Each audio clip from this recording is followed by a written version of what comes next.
Hi friends, welcome to my channel. ఈరోజు ఈ వీడియోలో మనం ఎంతో టేస్టీగా అలాగే క్విక్గా అయిపోయే క్యాప్సికమ్ అలాగే టమాటాతో కూర ఎలా చేయాలో చూపించబోతున్నాను. ఫస్ట్ క్యాప్సికమ్ తీసుకొని నీట్గా క్లీన్ చేసి అందులో ఉండే విత్తనాలన్నీ తీసేసి ముక్కలుగా కట్ చేసుకోండి. అలాగే టమాటాలు, ఉల్లిపాయ అన్నీ కట్ చేసుకోండి. ఇప్పుడు స్టవ్ ఆన్ చేసి గిన్నె పెట్టి ఆయిల్ వేసి హీట్ ఎక్కినాక పోపు దినుసులు అలాగే కరివేపాకు కూడా వేసి అవి చిటపటలాడిన తర్వాత మనం కట్ చేసి పెట్టుకున్న ఉల్లిపాయ ముక్కలు కూడా యాడ్ చేయండి. ఇవి వేగేలోపు మనం అల్లం వెల్లుల్లి పేస్ట్ ఒకటి రెడీ చేసుకుందాం. ఫ్రెష్గా దంచి వేసుకుంటే టేస్ట్ చాలా బాగుంటుంది. నేను ఇప్పుడు ఇలానే చేస్తాను. మీకు కావాలంటే మీ దగ్గర ఉంటే ఆల్రెడీ వేసేసుకోండి. ఇప్పుడు చిన్న రోలు తీసుకొని అల్లం, వెల్లుల్లి, పచ్చిమిర్చి వేసి కోర్సుగా దంచండి. ఇప్పుడు ఈలోపు మనకు ఉల్లిపాయ ముక్కలు చక్కగా మగ్గిపోయి ఉంటాయి. గోల్డెన్ బ్రౌన్ కలర్లోకి వచ్చేసి ఉంటాయి. ఇప్పుడు ఈ పేస్ట్ యాడ్ చేసి పచ్చివాసన పోయేదాకా మగ్గించండి.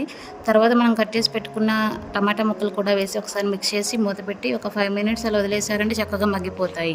ఇప్పుడు మనం కట్ చేసి పెట్టుకున్న క్యాప్సికమ్ ముక్కలు వేసి ఒకసారి మిక్స్ చేసి అందులోకి ఉప్పు, పసుపు యాడ్ చేసుకోండి. మీకు కావాలంటే కారం యాడ్ చేయండి. నేను ఇంకేం అడిషనల్గా యాడ్ చేయట్లేదు, ఆల్రెడీ మిర్చి వేసాను కాబట్టి. ఒకసారి మిక్స్ చేసి మూత పెట్టేసి ఒక 5 to 10 minutes అలా వదిలేయండి. ఇప్పుడు ఒకసారి మూత ఓపెన్ చేయండి. ఇప్పుడు పచ్చివాసన పోతుంది. ఇప్పుడు ఇందాక దంచుకున్నాం కదా అల్లం వెల్లుల్లి, అదే రోట్లో నేను ఒక చిన్న టీ కప్ అంత వాటర్ పోసి ఆ వాటర్ యాడ్ చేశాను. అలాగే ఇంకొక కప్పు వాటర్ కూడా యాడ్ చేశాను. ఇదే ప్రాసెస్ని కొంతమంది ఎలా చేస్తారంటే గిన్నె మీద మూత పెట్టి ఆవిరికి ఆ ప్లేట్లో వాటర్ పోసి ఆవిరికి ఉడికిస్తారు. నేనైతే ఇలా కూరలోనే యాడ్ చేస్తాను డైరెక్ట్గా. అప్పుడు కొంచెం గ్రేవీగా బాగుంటుంది. నాకు ఇలానే నచ్చుతుంది. మీకు ఎలా కావాలంటే అలా ట్రై చేయండి.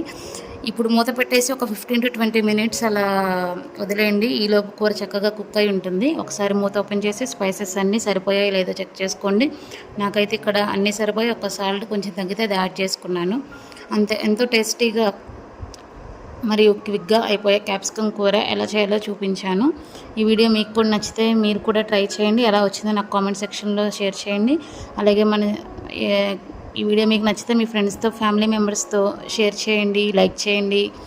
అలాగే మన ఛానల్ని సబ్స్క్రైబ్ చేసుకోండి. ఇలాంటి మరిన్ని వీడియోస్ కోసం మన ఛానల్ని సబ్స్క్రైబ్ చేసుకోండి. Thank you. Love you all.